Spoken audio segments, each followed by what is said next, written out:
the thing is, how do I continue to drive the bus of money in my life versus letting the money drive the bus for me? Because left to its own devices, it's going to take you to all kinds of places and make you feel all kinds of ways that generally aren't good. And so that staying connected with yourself and all of those, I mean, it's mindset, right? But that's why I love the values, because the values give you some real concrete terms and sort of filters or lens, if you will, to look at that for yourself, for you individually, because your core values are different than mine. So the process we go through might look different, but it's going to serve us far better than if we're just, chasing.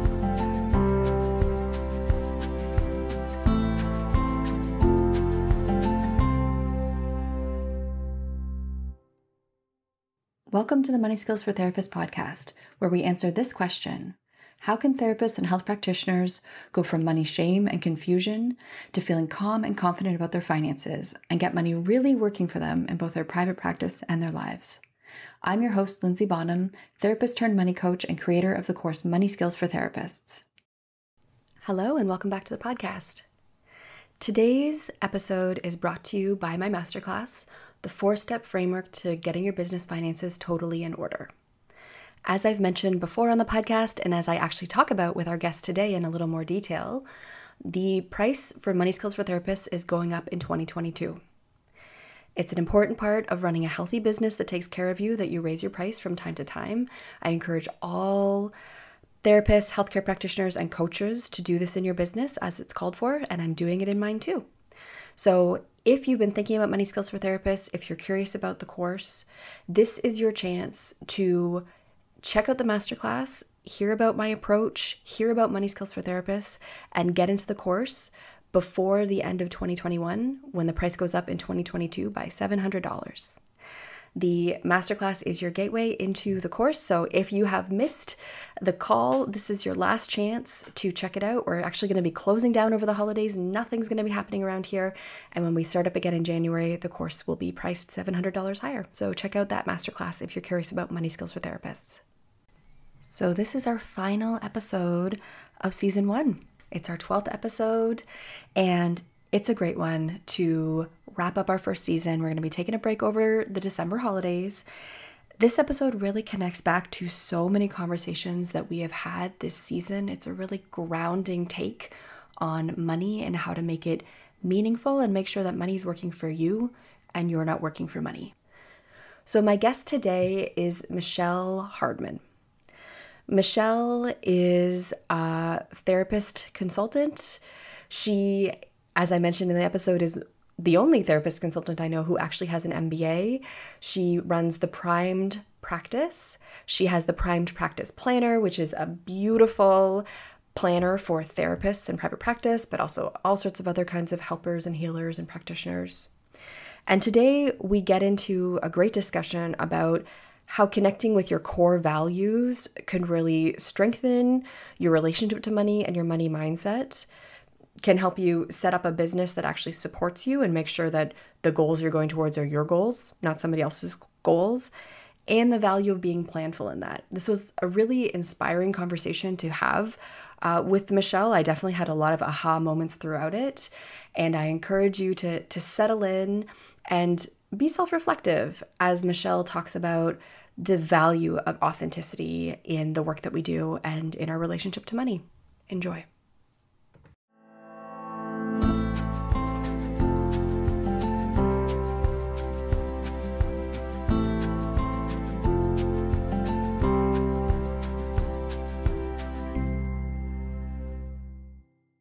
So Michelle, welcome to the podcast.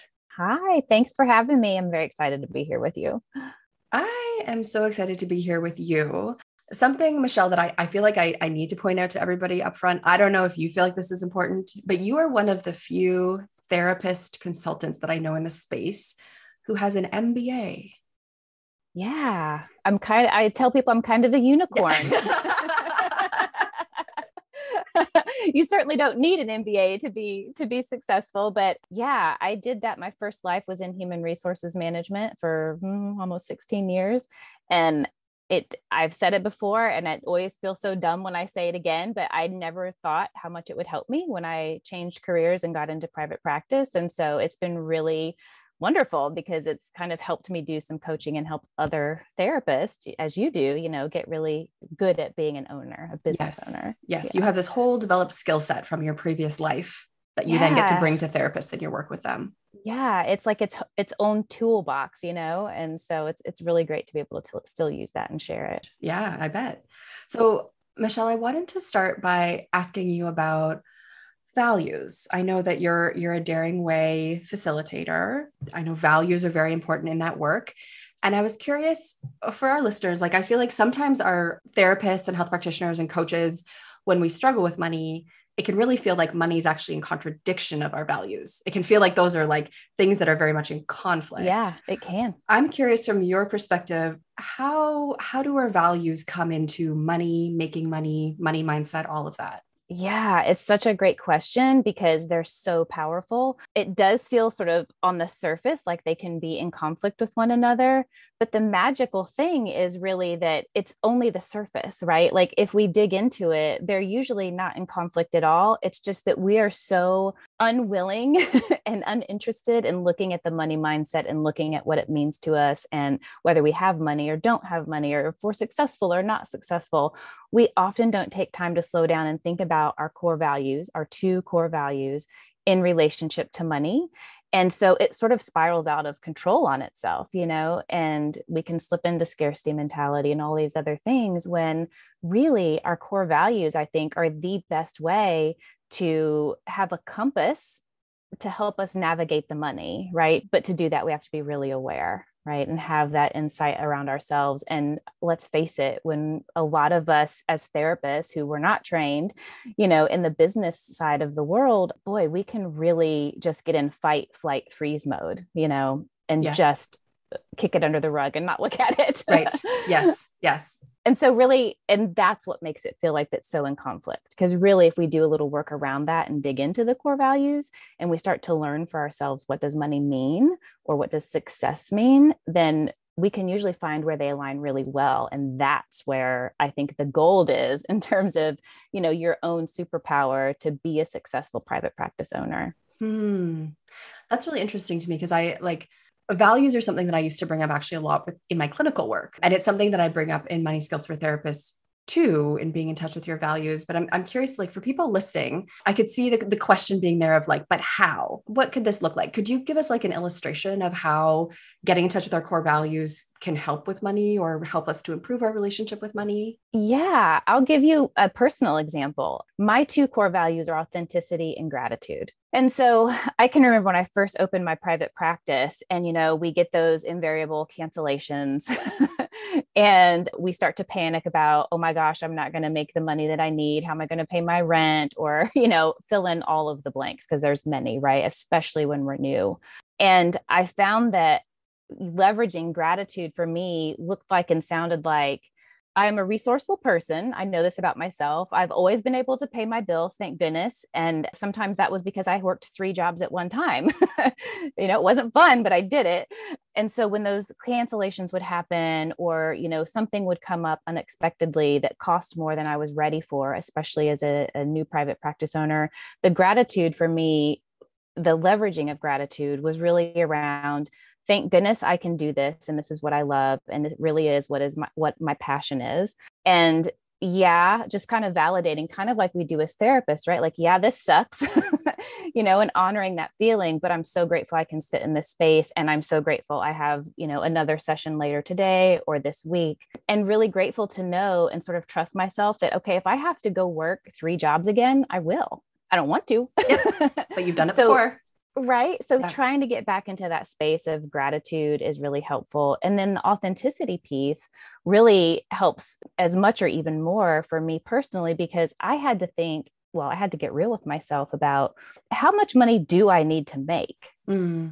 Because I would slip into this. Well, let me preface this with recovering perfectionist. And I fell so quickly into the spiral of I got to do more. I got to do more. It's got to be better. It's got to be bigger. Oh my God, it's the worst. Yeah, you can't win. No, it is really a losing proposition. And so the value of authenticity for me means slowing down and saying to myself, do you really need more?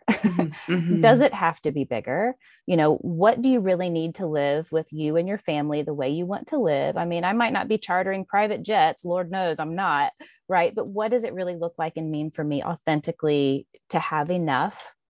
And what is the goal that I'm shooting for? One of the things that I find when I've coached with people is that we get in that more, but we've never slowed down to really say, well, how much do I actually need? Yeah. Yes. And so authenticity for me is a really great needle in the compass that sort of points me back to, hey, you're okay. Or, hey, yeah, you are a little short. What are some other things we can do? Who do I need to network with more? What are some actions I can take? Does that help clarify that a little bit? Yeah, absolutely. I mean, I'm not terribly familiar with the daring way. I mean, I know Brené Brown because she's in the water. Yes, it's impossible not to.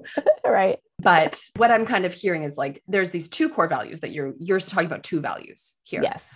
And I'm guessing those are the ones that are your most important, most energizing. Yes. I can absolutely see how that would be so, I want to say resilience fostering to be in touch with that. Yeah, it's so grounding, right? Because in Brené's research, one of the things that she learned was that, just like priorities, right? If everything is urgent priority, then nothing's really urgent because there's no differentiation.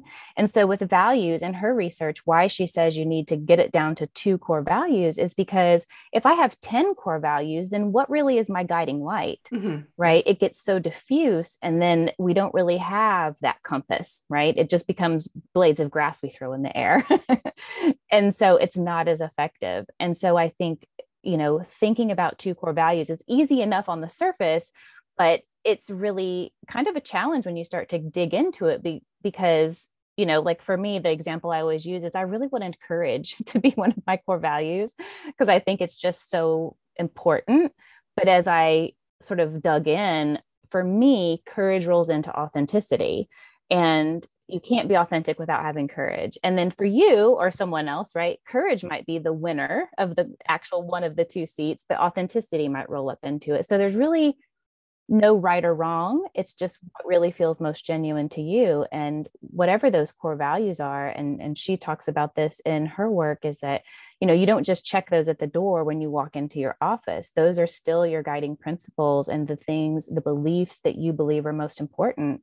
And so sometimes we forget about that. And there's a big disconnect when we're at work, especially around money, because we get kind of scared or a lot scared, and then we lose sight and lose our way. So I think honoring those core values in that space, especially around money, can be so powerful. That's really interesting. I mean, it's making me curious about what my own core values would be if I actually had a list to kind of cater from. But the word that always comes to mind for me in terms of what's important to me, there's 2 things. It's connection and meaning. That's what drives me. Right? And those are really helpful things for me to be in touch with in my relationship to money, just like you're saying, because I think when we aren't in touch with those things, it's easy to just go for more. We live in capitalist society, American dream. When you have a massive home, then you're going to be happy, right? Like, and I've talked about this with other podcast guests before, because it's so pervasive and it so robs us of our happiness. That when you have this thing, you're going to be happy. When you have this status, you're going to be happy. And I mean, happy is a concept that's questionable in itself, but you know what I mean? Fulfilled, satisfied, life is, you're going to have made it. Right. And if I think about that though, with a critical lens, thinking about my own relationship to connection with when I bring money in though, doesn't just mean that it's connection at, the cost of money, like seeing clients as low as I can or charging the least for my course that I can to get the most people in. Because what I've actually learned is if I undercharge for those things, that actually impedes connection. That's it. Because I'm exhausted because I'm doing too much. I might be feeling resentful because I'm not getting enough to be well. And now I'm putting that back on, that client, if we want to talk in the therapeutic space. Absolutely. But also something I've noticed, and this might seem like a contradiction, but by charging more, that drives people to work harder, which actually increases connection. Yes.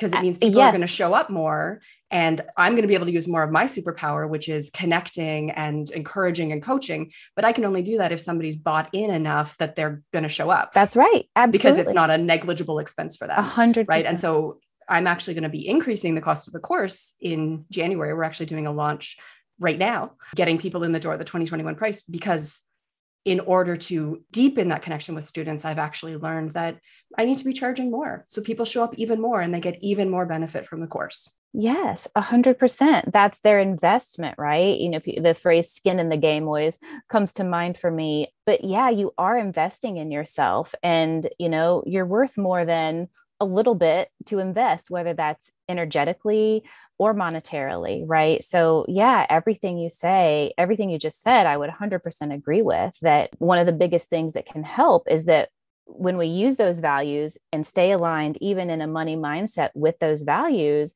then it's exactly what you said. We're sort of, I guess we can't inoculate ourselves from resentment and being exhausted, but boy, does it help, right? When we're charging what we're worth, and we can actually lean into that instead of being scared of it and leaning away from it, and then building up all of these other really detrimental things that are going to affect us personally, professionally, and honestly, y'all, the therapeutic result that we get, the therapeutic outcome. If I'm sitting here doing work with you and I'm resentful and, you know, pissed off, we can't say that that's not going to affect the therapeutic outcome, because it most definitely will, right? And then of course that in turn affects your brand, because then they go out and say, oh, my therapist is always distracted or whatever, right? Then that affects your brand, that affects turnover rates, that affects conversion rates when people call. Like there's this huge domino effect. So it's really fundamental. Yeah. And I think as especially mental health therapists, but I know other healing practitioners as well, or coaches, like I think it's easy for us to think that these things don't come into our work because we don't want them to. We want to have the fact that we're feeling exhausted. I remember once a client bringing up she was going to Iceland for the second time. She was one of my sliding scale clients. I didn't feel good in that moment. I didn't get to go to Iceland twice. I went to Iceland for like 3 days on a layover. I would love to go back. It's very expensive. Right. And so absolutely that comes into the work. But I think that we do sometimes like to tell ourselves that it doesn't, and tell ourselves that our clients can't tell that we're exhausted, or that we just had a little reaction to the fact that they're going to a cruise and we've never gotten to go on a cruise, or whatever it is. Yeah. Yeah. But that's absolutely in the room with you. It can't not be in the room. We are still human, and it is with us, and it's really, really difficult. And I think that's just exactly what you're saying is another reason why values can be so important, because if we start to get in that space, we start to feel a little bit resentful. We're starting to get pissed off because, oh, you know, my client just got the new iPhone 13 Pro Max or whatever, right? Yes. And they're my sliding scale person. Yes. If we can go back to those core values and think about, what do I need? What are my guiding principles? That really gives us a far clearer roadmap. Even if we don't know what to do, it gives us a scaffolding within to work, because then what we're going to do, whatever we decide to do, is going to feel really congruent and genuine. And that always makes it better and more effective, whether that's easier to actually say the words, whether that's you're more willing to take the action. There's so many reasons why that sets us up to be more successful in whatever piece of this we're working on, you know, versus if I just stay resentful and irritated and stare at her new iPhone every time she comes to session, you know, it's just all out of whack, and it feels out of whack. And that's where we get in all that schmoozy, icky feeling that makes us feel like we're not good business owners or we're not good clinicians. You know, it spider webs sort of out into everything. Yeah. Yeah. And I mean, what I'm really hearing here, Michelle, is just how important it is to be actually really connected with ourselves. Yes. Right? Yes. And in touch with ourselves and how we're feeling or reacting, what our values are. But I also heard you mention earlier this piece around being connected with what is enough. And I want to spin that into success too. What is success? Can you speak more about the importance of these things? Yeah, I think it sounds so elementary when I say it, but it is, again, fundamental. I'll give you a personal example. You know, when I finished my MED to become a therapist, I thought, well, naturally, I'm going to go get my PhD next, because that's what you do, right? Again, remember, recovering perfectionist. And I was like, that's just what you do. And I had a friend who had just finished her PhD, and she said, do you ever want to teach in academia, or is that a road you want to go down? I said, no, not at all. I want to be in private practice and, I want to treat anxiety and trauma. And she said, then I would encourage you to think twice before you embark on a PhD. She said, you don't need it to do what you want to do. And she stopped me dead in my tracks, Linzy. That's a good friend. Like, that's a good friend. What? Why would I not do that? That was me being out of touch and disconnected with my values and what was really enough, right? But when I got authentic in that moment, I didn't know that's what I was doing. But when she said, you don't need it to do what you're telling me you want to do, I had to get really honest with myself. And it was kind of painful, really, when I thought, oh, I have to grieve this idea of getting my PhD because I don't need it. And I don't want to put myself through that or the expense of that if I don't have to, right? I did my MBA, I did my MED, like I love school, but PhD takes it to a whole nother level, right? I'm like, oh, I don't want to do that. So it brought up some mixed emotions. So it's really hard. And I empathize with everybody who gets confronted, with themselves that, wow, I have to really think about this. Does this fit? And for me, what I thought was success, like, of course, you go get your PhD and then you do the next thing. I had to get really authentic with myself and say, what do you really want to do? What's most important here? And when is it enough that you've got enough to do what you want? And so in that way, it was around the education, right? But the same is true around level of income. We get in that more, and it just takes us into really dark places because if we look at, I've heard it called minimally viable income. That's the term I use when I'm coaching with folks when this is an issue. Like, what do you actually need to run your life as it is today? You may not need as much as you think. Mm-hmm. Oftentimes we don't, actually, is what I have found. Yeah. So again, going back to those core values is really, for me, being grateful for what I've got, grateful that I can slow down and think about that and take that into consideration. And then the authenticity, even when it's painful, because your values don't mean it makes everything rosy all the time. Sometimes there's something to grieve or there's loss or there can be, some really dissatisfying feelings that come up. Yes, certainly. But doesn't that feel so much better than whenever I choose to take the action going forward than doing it out of alignment or out of awareness, out of my own awareness, right? That just doesn't work out well usually. No, it doesn't. And I think that's such a great thing to bring up because there's a couple of things it brings to mind for me. One is, of course, this idea of endless business growth, and and it's, it's always six figures, getting to six figures. And then when you get to six figures, strangely, the next milestone is getting to 1 million, right? So now you're supposed to go all the way up to 1 million, 100 times more than six figures. Yes. And, or yeah. And it's just like, it never ends, that road. So that's one side of it, right? Which is the endless business growth. But then the other thing that I see can be so pervasive, especially with social media, is just lifestyle things, seeing other people do things, or even just advertisement, like, oh, Facebook advertising. It's been taken out at the knees by the iOS update, I have to say. Yeah. But still, it's incredible how they find you. Yes. And I'll notice it in myself, like, oh, that's a really nice bed sheet set. Pair of shoes, like jewelry. I don't wear jewelry, Michelle. I don't need to lust after jewelry, but but these things, they do. Right. And I find it's often helpful for me to stop and really ask myself, honestly, how long would that actually make me happier for? Because there is going to be that little moment of dopamine when you first get it in the mail or the first time you wear it. But like, how much do these things actually improve our lives? And really being honest with ourselves about what does actually improve your life, because it's very personal. Yes. And that's, again, where the values can be so important because, okay, I might really enjoy those really fine bed linens, for a couple of nights, but after a week, I'm not even going to recognize that they're different. Right. So when you think about your values, if I go back to authenticity and gratitude, for me, again, it's like, well, I don't really need that. It'd be nice, but I don't really need it. And I love that we're having this conversation just in general, Linzy, because the universality of this experience is just, being human. And there's so much shame oftentimes around it that we don't talk about it because, oh, I feel like, I'm hoity-toity or, I'm not going for the stars or I don't want to reach seven figures. Is somebody going to think I'm a loser, right? Or whatever. And it's so interesting. I was just started reading Will Smith's book that he just released called Will. And it was fascinating to hear him. Here's this super successful person, musician, writer, actor, producer, like all the things.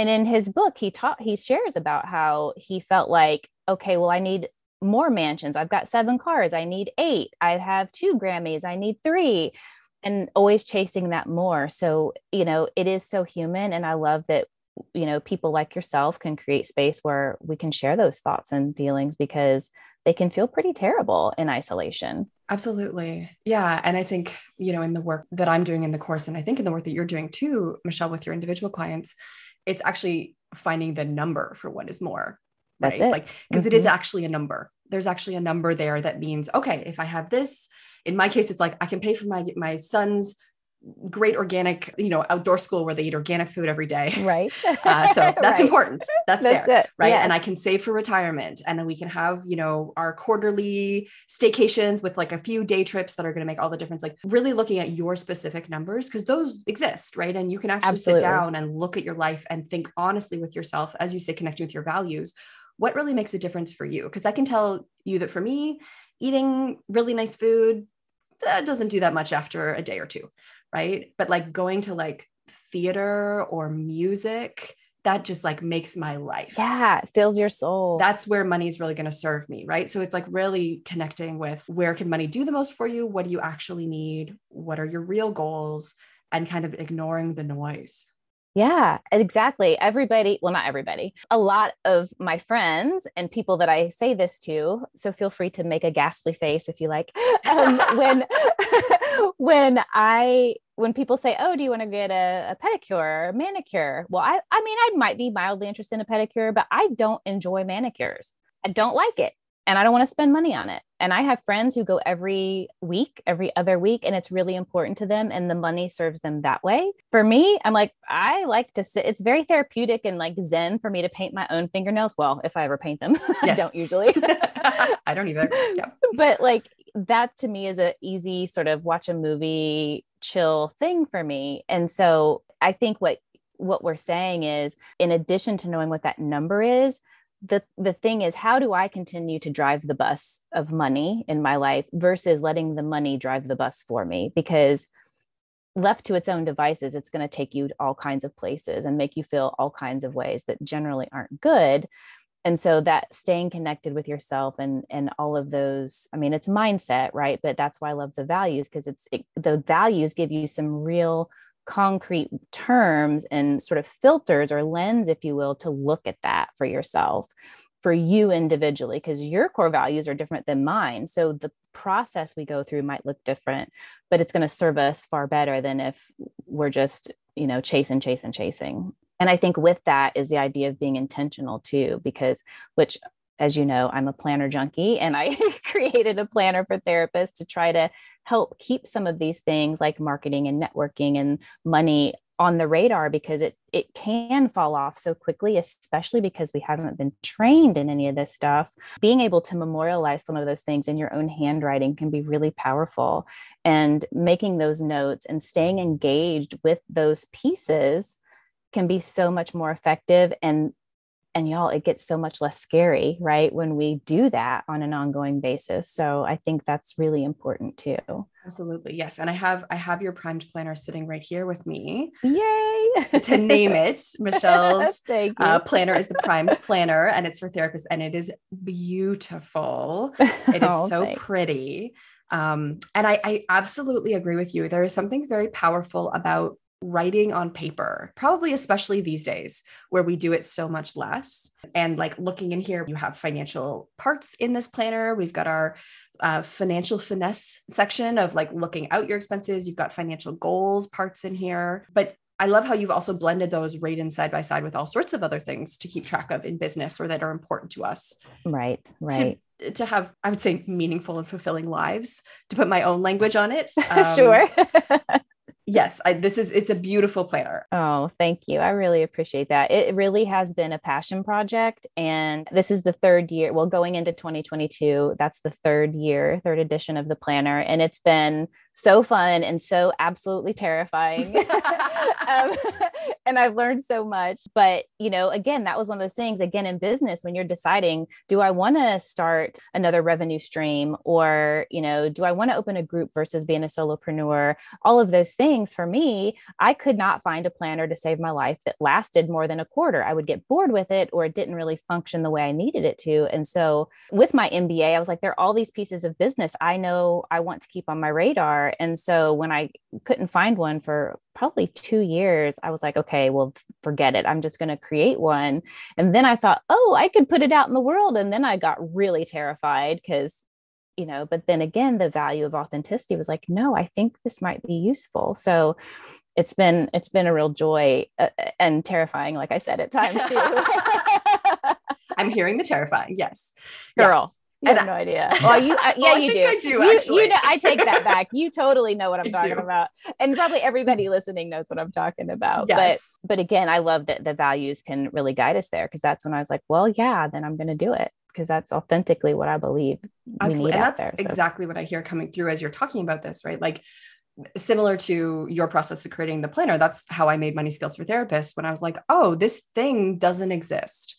This thing that I needed just isn't out there, right? And so you make it, but it is very vulnerable to put those things out in the world, because it is really coming from your heart.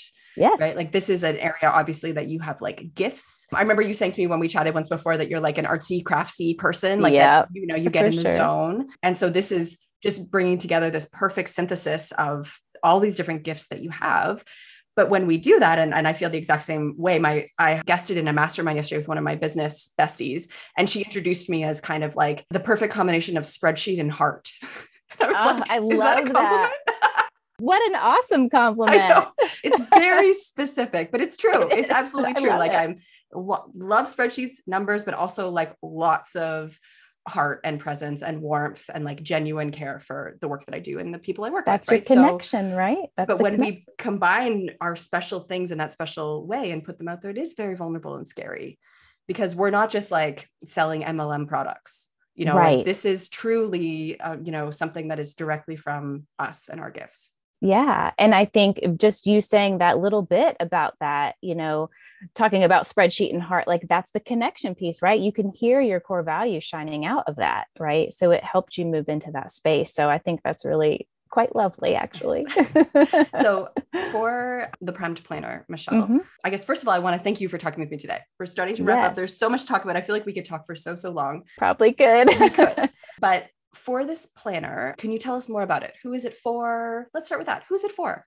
Yeah, I think really any helping or healing professional. I've had people from, massage therapists, physical therapists, realtors, even, I think solopreneurs, but I really created it again from the heart. It was for therapists, because I was so shocked by how my MBA helped me in growing my private practice, because I never wanted to coach. That was not on my radar at all. And it kind of just grew organically because I was getting all of these questions. And so I thought, to be really honest and authentic, I thought, how could I create a tool that was pretty and fun to use and maybe like trick these people to get engaged with their business, right? Like, if it's fun and pretty, and I love stickers and colored pens and markers and like all those things, all my crafty ooze comes out with that stuff. But I really wanted to create something that was fun and aesthetically pleasing and super effective and functional. And so when I create stickers, I'm not just creating stickers for sticker's sake. I want you to use them as time blocks on your calendar, right? So when you have CEO time, you have admin time, or you want to write that blog, I have different size stickers to block those times off in the planner, so that those most important strategic things that only you as the CEO, if you own a practice, can do, they go on your calendar as a time block. They're not just a task. And so I really think the planner, I built it with therapists in mind, whether you're a clinician working in a group for someone else, or whether you own your own practice or own your own group. I think this planner could be for any and all of those folks. It's just been really interesting too, to see how people use it differently. And I encourage people, like, use it wildly different, put your own labels in there, change sections if you need to, because I really want it to be what can work best for you. Absolutely. Yeah. I think that real ownership and like just holding it here. I just have to say, like, I'm a paper person and the paper is so nice. Oh, good. Like it's such a tangible kind of like, tactile experience with a planner. And I think this is why it took me so long to stop using planners. Eventually I did stop using paper planners. I feel like I'm confessing that right now, but yeah, there is something so grounding about paper and pen. And I will say too, like in terms of writing out these numbers, that's something that I have people do in the course because it's so clarifying, but also I have done for brief periods of time, the exercise of actually writing down money coming in every day. Yes. And there is something so beautiful about writing out like, okay, today this much money came in the door from the work that I love to do. Today, this much money came in, and like really amplifying and writing that. It's so connective. And I can only imagine all the ways that all these neat little like sections that you have and prompts could help people connect with those things that can easily get lost in the shuffle of doing our work day to day.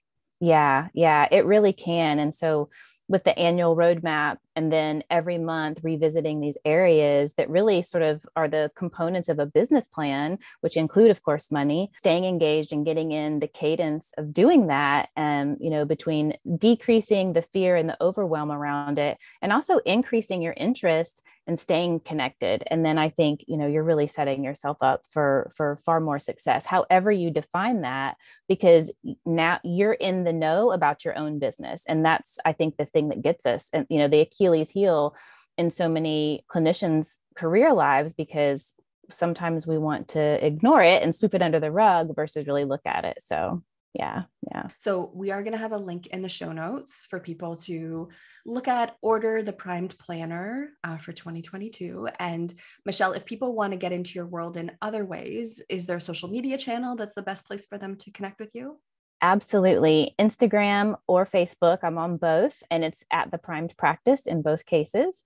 And the Primed Planner Posse, say that 10 times fast, is a private Facebook group that folks that have used the planner, love the planner, or any planner really can help. We can all get together there and talk about the things that, are wins for us, and really support each other when we're aggravated because we don't know what to do next. So any of those channels would be great. And of course, the Primed Practice is my website. And just a little teaser, the Primed Planner is going to be on Trello with an e-course that I'm going to release probably in December sometime. So for folks like yourself who have transitioned out away from paper, but like something digital like Trello where you can get it on all your devices, I'm really excited about that. Oh, very cool. Great. Yeah. And I think you mentioned that you had a promo code for our listeners for the planner, Absolutely. just to sweeten the deal a little bit. Yeah. So if you're interested in the Primed Planner for 2022, the promo code is MNB as in boy, F as in Frank, 2. And of course, money, nuts, bolts,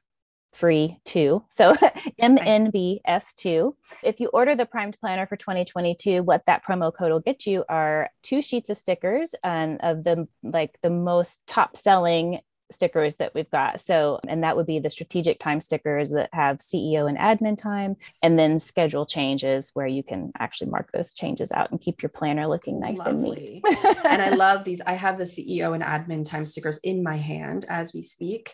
And Wonderful. I love that you have these. I love that you have these because this is something in the course that we talk about is you need to block out the time, first of all, to do your admin, do your basic bookkeeping, stay on top of stuff, but also to be the CEO and to be the boss, because you're the boss. There's no one else running the show. So you need to set aside that time for that big picture thinking that only you can do. So I love how tangible this is to have these that you can put right into your planner. Yeah, thank you. I'm really excited about them. This is the first year I've had those stickers, so I'm very excited. I'm glad you love them. Well, thank you so much, Michelle. It's been so inspiring to talk to you today. I love your take on values and connecting that to our work and money and enough. Beautiful. Thank you so much for this conversation. Yeah, thanks so much for having me. I appreciate it. It's been fun.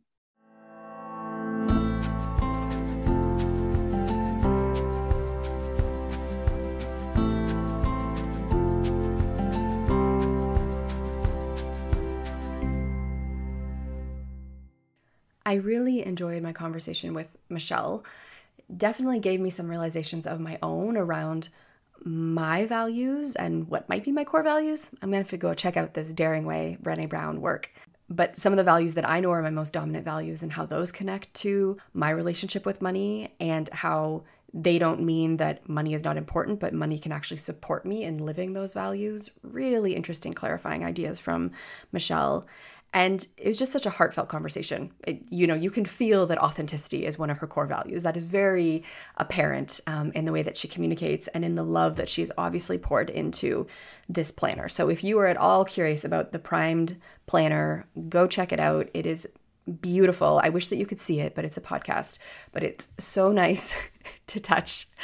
A very nice tactile experience, really fun and accessible. And like Michelle said, it's going to trick you into thinking about some of the things about your business and practice that you might not want to think about regularly, but that are really important to running a healthy practice that's going to be supporting you. If you want to hear more from me, you can follow me on Money Nuts and Bolts on Instagram. And today's episode is brought to you by my masterclass, the 4-Step Framework to Getting Your Business Finances Totally in Order. If you are curious about my course, Money Skills for Therapists, the price is going up next year by $700. And checking out the masterclass is your way to learn about my framework and my approach to helping you go from money confusion and shame to calm and confidence. But it's also your last chance to get into Money Skills for Therapists at 2021 pricing. Starting in 2022, the price is going to be $700 higher. And so if you're curious about the course, this is a really good time to jump in before that price goes up in 2022. So that is it. That is the end of season 1 of Money Skills for Therapists podcast. Thank you so much to all of you listening.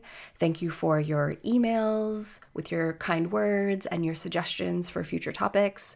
Thank you for your Apple Podcast reviews. It has been such a pleasure to share these conversations that I love to have with my graduates and my students and my colleagues about money. I love opening up this space to talk about this topic that we don't usually get to talk about, especially as healers and health practitioners and therapists. So we will be back in 2022 in January with season 2, and I look forward to connecting with you then.